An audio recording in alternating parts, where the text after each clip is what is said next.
নবী বলছে সুবহানাল্লাহ 100 বার পড়লে, কথাটা বোঝেন, 100 বার কেউ সুবহানাল্লাহ পড়লে 100 নবী বংশের গোলাম আজাদ করার সওয়াব।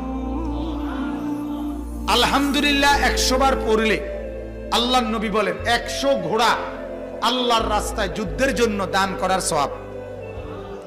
100 বার আল্লাহু আকবার পড়লে আল্লাহর নবী বলেন 100 উট হজ্জের মধ্যে আল্লাহর রাস্তায় কুরবানি করার সওয়াব।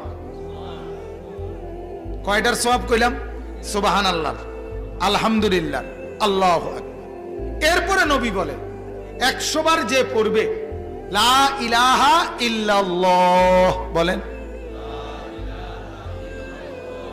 আবার বলেন, লা ইলাহা ইল্লাল্লাহ।